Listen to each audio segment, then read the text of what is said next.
Assalamualaikum warahmatullahi wabarakatuh. Perkenalkan, nama saya Sulis Setianingsih SPDI. Saat ini saya mengajar di Madrasah Ibtidaiyah Nurul Jadid, Tapung. Video ini saya buat untuk memenuhi persyaratan ujian kinerja PPG dalam jabatan tahun 2021 angkatan kedua di LPTK IAIN Bukit Tinggi. Sekian dan terima kasih. Wassalamualaikum warahmatullahi wabarakatuh.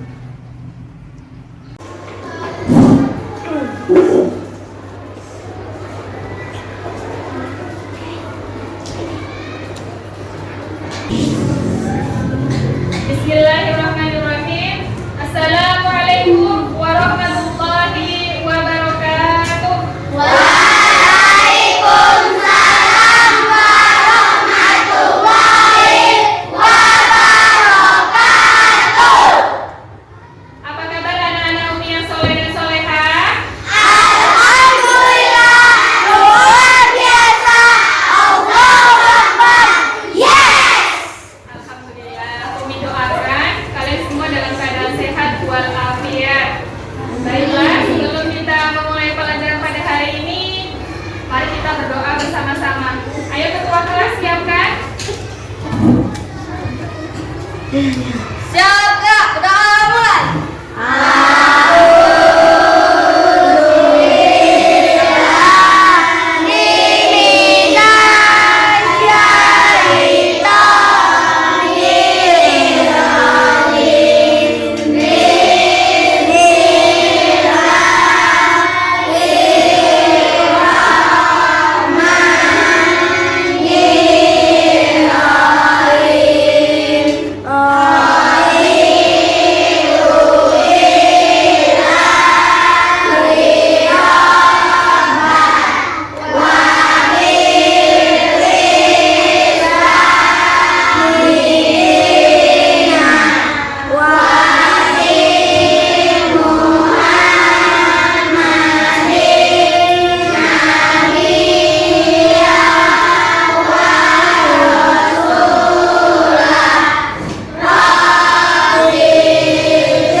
Waalaikumsalam warahmatullahi wabarakatuh. Baiklah. Sudah sarapan semuanya? Sehat semua ya? Baik. Umi mau memeriksa kehadiran kalian. Ada yang nggak masuk hari ini? Berapa orang? Oke. Afian Khairul Ramadan hadir. Ahmad Bagus Arifai, Ariel Pranita, Ashifa Nur Adila, Dalila Febrina, Dewi Isnaini, Nurul Nafisa, mana? Hadir. Dwi Dian Indah Nurjana, Erwin Atmajaya, mana? Hadir. Fahrizal Ihsan, Fauzi Nur Wahid, Hadir Mi. Humairah Apriyanti, Latifah Dolita, Makrifah Alia Husnul Fatimah, Muhammad Lutfi Nur Hidayat, Muhammad Yusuf Syahroni, Hadir. Naufal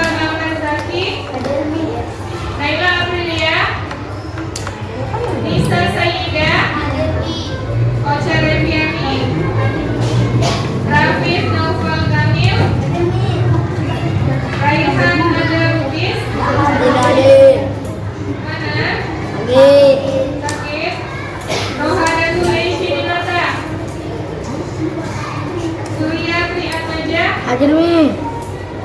Ria Agustina, Uki Cahaya Erwan. Anak-anak Umi, masih ingat minggu kemarin kita belajar materi apa? Apa itu? Binatang halal. Ada dua jenis. Yang pertama apa? Binatang yang hidup di darat. Binatang yang hidup Di darat. di darat. Yang kedua, Binatang yang hidup di air. binatang yang hidup di air. Apa contoh yang binatang hidup di darat? Sapi.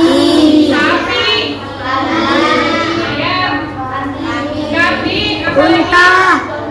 Domba, Unta. unta. Nah, untuk contoh jenis binatang yang hidup di air, apa? Ikan apa? Ikan nila, ikan patin, Cumi-cumi. cumi. Nah, hewan yang hidup di air ini ada dua macam. Bisa yang hidup di air laut, bisa juga yang di air tawar. Wahai anak-anak Umi yang soleh dan soleha, tahukah kalian bahwa makanan yang kita makan itu berasal dari tumbuhan dan hewan. Nah, hewan dan tumbuhan ini telah disediakan oleh Allah Subhanahu wa Ta'ala untuk keperluan makan kita. Nah, sebaiknya sebelum kita mengkonsumsi tumbuh-tumbuhan kan seharusnya dimasak dulu. Nah, sebelum kita mengkonsumsi hewan, diapakan dulu terlebih dahulu? Disembelih. Nah, yang pastinya dengan ajaran agama Islam.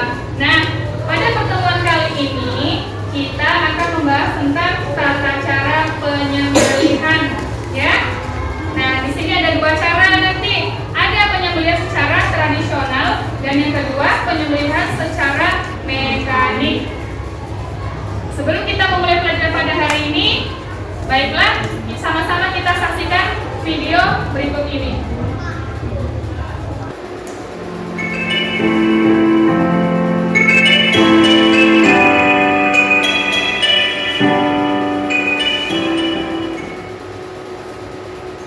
Assalamualaikum warahmatullahi wabarakatuh. Baik anak-anak, bertemu lagi dengan Umi Sulis. Nah, pada pertemuan kali ini kita akan membahas tentang tata cara menyembelih. Nah, apa-apa saja yang akan kita bahas? Yang pertama, pengertian penyembelihan. Yang kedua, dasar hukum penyembelihan. Yang ketiga, rukun-rukun menyembelih hewan. Yang keempat, syarat menyembelih hewan. Dan yang kelima, tata cara menyembelih hewan. Dan yang terakhir, hikmah mengkonsumsi binatang halal.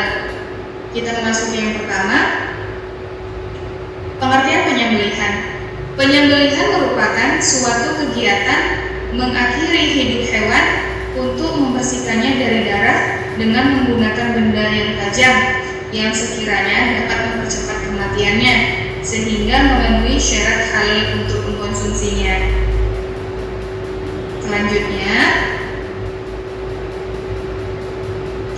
dasar hukum penyembelihan. Nah, di dalam Al-Quran sudah dijelaskan di dalam surat Al-An'am ayat 121 yang bunyinya Bismillahirrahmanirrahim wa la ta'kulu mimma lam yudhkar ismullahi alaihi wa innahu lafisq wa inna syayatina la yuhuna ila awliyaihim liyujadilukum wa in atu'tumuhum innakum la musyrikun.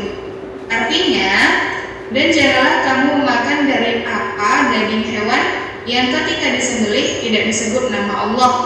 Perbuatan itu benar-benar suatu kefasikan. Sesungguhnya setan-setan akan membisikkan kepada kawan-kawannya agar mereka membantah kamu. Dan jika kamu menuruti mereka, tentu kamu telah menjadi orang yang musyrik. Nah, di sini dijelaskan bahwa kita tidak boleh mengkonsumsi hewan yang mana ketika disembelih tidak disebut dengan nama Allah Subhanahu wa Ta'ala. Selanjutnya,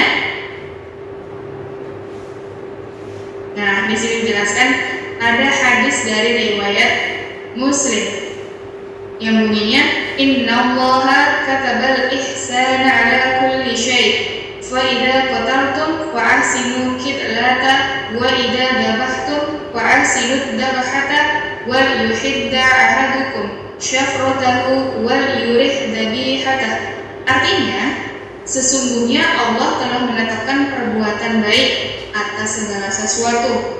Jika kalian membunuh, maka berlakulah baik dalam hal tersebut. Jika kalian menyembelih, berlakulah baik dalam hal itu.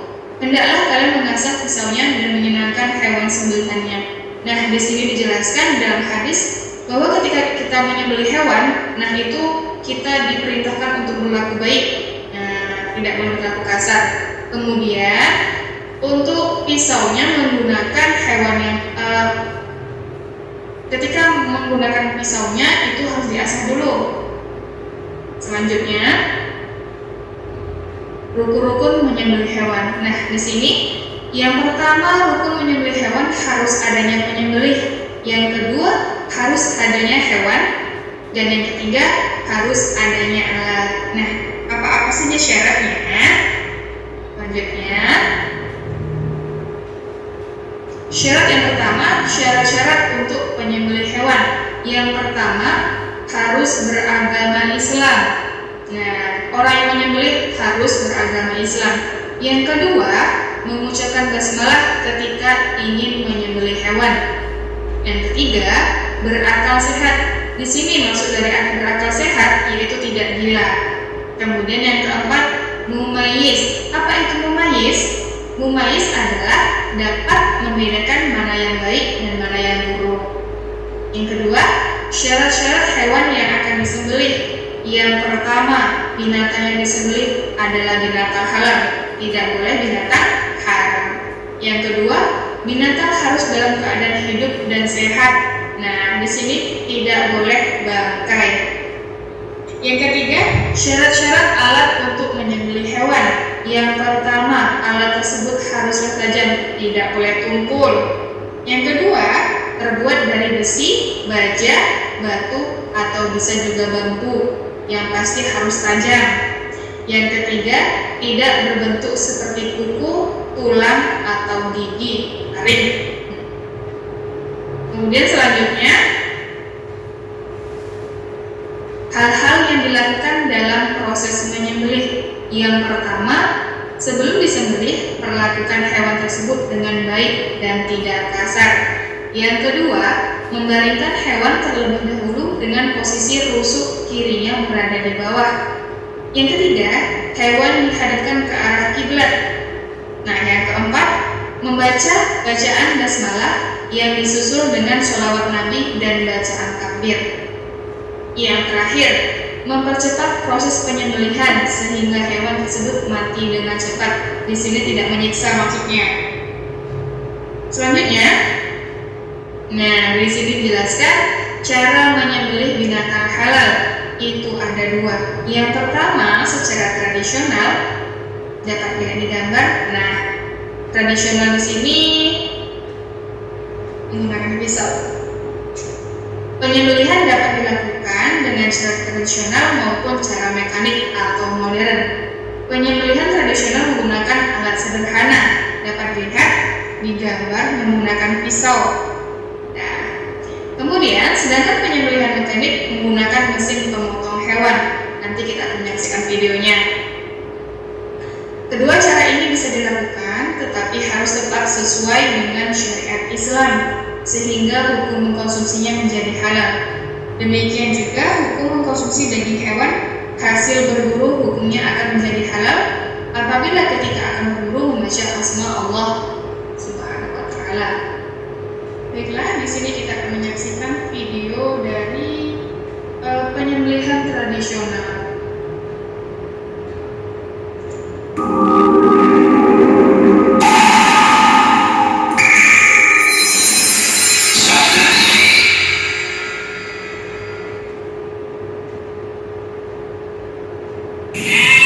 Menyembelih itu disunahkan menghadap kiblat. Kemudian kita baringkan di atas rusuk kirinya. Kemudian disuruh anggota kurang lebih menunjuknya begini.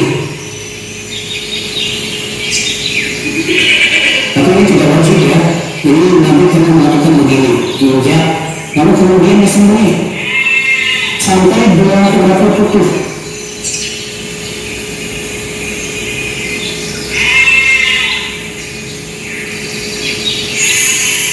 Ketika kita sembunyi, kita baca Bismillahirrahmanirrahim.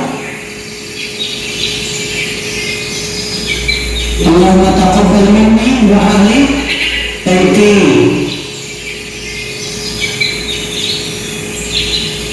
Baru kita sembunyi.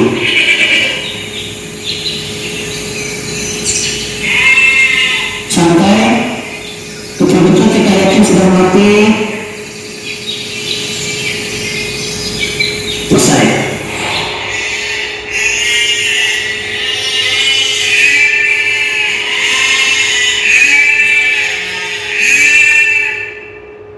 Nah, demikian gambar atau video dari penyembelihan secara tradisional. Nah, yang kedua kita akan menyaksikan video penyembelihan hewan secara mekanik.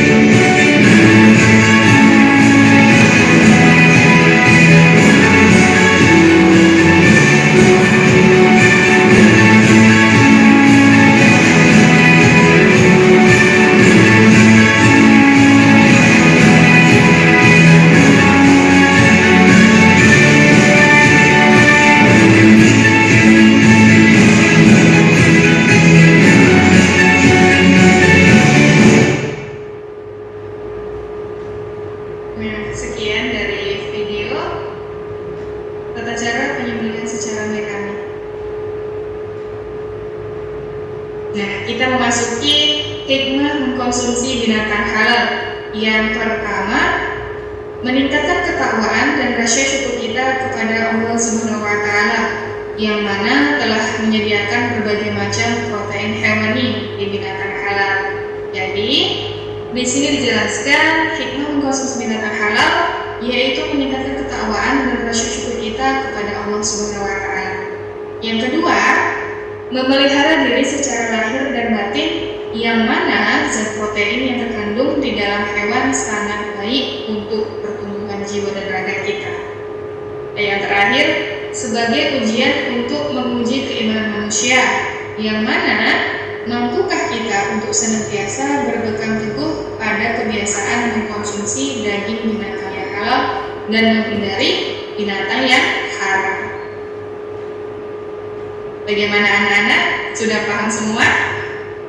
Umi harap kalian paham.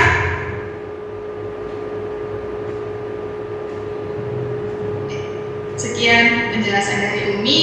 Semoga bermanfaat. Sekian dan terima kasih. Wassalamualaikum warahmatullahi wabarakatuh.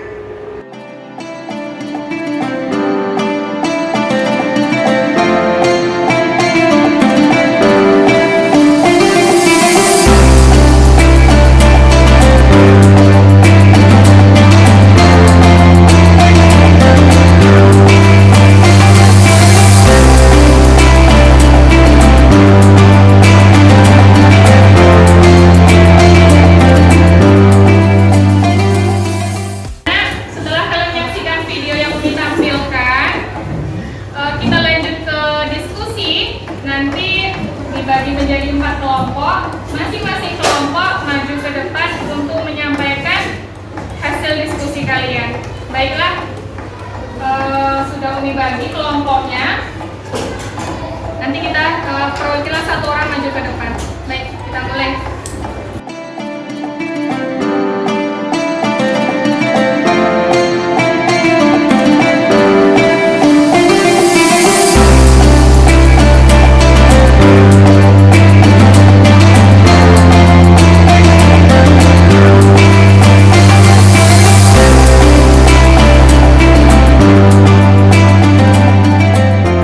Assalamualaikum warahmatullahi wabarakatuh.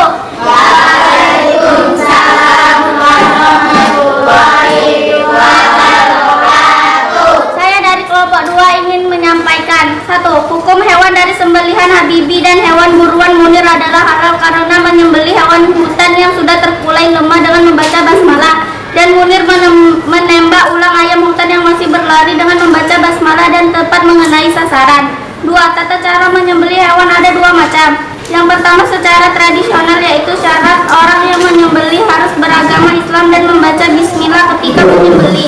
Alat pisau yang digunakan untuk menyembelih harus tajam. Yang kedua, secara modern, yaitu dengan alat-alat modern dan canggih, yaitu dengan menyiapkan alat-alatnya terlebih dahulu, menyesuaikan posisi hewan pada alat tersebut dan membaca basmalah dahulu. Wassalamualaikum warahmatullahi wabarakatuh. Teman-teman ada yang ingin menambahkan? Ini ingin menambahkan. Ayo. Syarat hewan yang akan disembelih. 1. Binatang yang akan disembelih adalah binatang halal untuk dimakan dagingnya. 2. Binatang tersebut juga harus dalam keadaan hidup dan sehat, bukan bangkai. Assalamualaikum warahmatullahi wabarakatuh. Waalaikumsalam warahmatullahi wabarakatuh. Kami dari kelompok Umar bin Khattab ingin menyampaikan diskusi kami. 1. Hukum hewan dari sembelihan Habibi dan hewan buruan munir adalah halal karena menyembelih ayam hutan yang sudah terkulai lemah dengan membaca basmalah dan kemudian menembak ulang ayam hutan yang masih berlari dengan membaca basmalah dan tepat mengenai sasaran. 2. Tata cara menyembelih hewan ada 2 macam. Yang pertama secara tradisional, yaitu syarat orang yang menyembelih harus beragama Islam dan membaca bismillah ketika menyembelih. Alat pisau yang digunakan untuk menyembelih harus tajam. Yang kedua secara modern, yaitu dengan alat-alat modern dan canggih, yaitu dengan menyiapkan alat-alatnya terlebih dahulu, menyesuaikan posisi hewan pada alat tersebut dan membaca basmalah dahulu. Wassalamualaikum warahmatullahi wabarakatuh. Waalaikumsalam warahmatullahi wabarakatuh. Halal karena menyembelih ayam hutan yang sudah terkulai lemah dengan membaca basmalah, dan munir menembak ulang ayam hutan yang masih berlari dengan membaca basmalah dan tepat mengenai sasaran. 1. Hukum hewan dari sembelihan Habibi dan hewan buruan munir adalah halal karena menyembelih ayam hutan yang sudah terlukai lemah dengan membaca basmalah, dan munir menembak ulang ayam hutan yang masih berlari dengan membaca basmalah dan tepat mengenai sasaran. 2. Tata cara menyembelih hewan ada 2 macam. Yang pertama secara tradisional, yaitu syarat orang yang menyembelih harus beragama Islam dan membaca bismillah ketika menyembelih. Alat pisau yang digunakan untuk menyembelih harus tajam. Yang kedua secara modern, yaitu dengan alat-alat modern dan canggih, yaitu dengan menyiapkan alat-alatnya terlebih dahulu, menyesuaikan posisi hewan pada alat tersebut dan membaca basmalah dahulu. Wassalamualaikum warahmatullahi wabarakatuh. Umi izin bertanya, penyembelihan yang dilakukan oleh ahli kitab hukumnya kan halal. Ahli kitab itu apa, Umi? Nah, salah satu teman kita bertanya tentang arti ahli kitab. Sebelumnya Umi tanya, ada yang tahu arti ahli kitab? Tidak ada yang tahu? Ahli kitab ini sebutan orang Yahudi atau Nasrani pada zaman Nabi Muhammad. Oke. Seperti yang kita ketahui, Allah Subhanahu wa taala telah menurunkan 4 kitab. Apa-apa aja? Nah, yang pertama yaitu kitab Taurat. Kedua kitab apa? Zabur. Yang ketiga kitab apa? Injil. Nah, yang terakhir kitab Al-Quran. Nah, sebelum Al-Quran turun, Allah telah menurunkan 3 kitab, Taurat, Zabur, dan Injil. Nah, ahli kitab itu merupakan sebutan untuk orang yang meyakini 3 kitab tadi sebelum Al-Quran turun. Ya, meyakini apa? Kalau 3 kitab itu yang menurunkan Allah Subhanahu wa taala. Paham? Bertanya perbedaan tamyiz dan mumayyiz apa, Umi? Salah satu teman kita bertanya tentang perbedaan tamyiz dan mumayyiz. Oke. Tamyiz ini merupakan perbuatan atau pengetahuan orang yang mana dapat membedakan mana yang baik dan buruk. Nah, kalau mumayyiz ini sebutan orang yang dapat membedakan mana yang baik dan buruk. Ya. Jadi kalau tamyiz ini merupakan perbuatannya. Nah, kalau yang mumayyiz ini orangnya. Ya. Contohnya Ariel. Nah, Ariel dan buruk. Apa yang baik contohnya? Bahwa dengan memberikan sedekah kepada yang tidak mampu itu merupakan perbuatan yang baik. Nah, yang buruk apa? Tidak boleh mencuri. Nah, itu namanya dia sudah mumayyiz. Ya, kalau tamyiz ini bukan orangnya, perbuatan membedakan mana yang baik dan buruk. Anak-anak, setelah tadi kalian menyaksikan video yang Umi tampilkan, setelah kita diskusi, nah ini Umi ada instrumen penilaian. Nah, ayo sama-sama kita kerjakan. Icik dulu.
Agar tidak menyiksa hewan.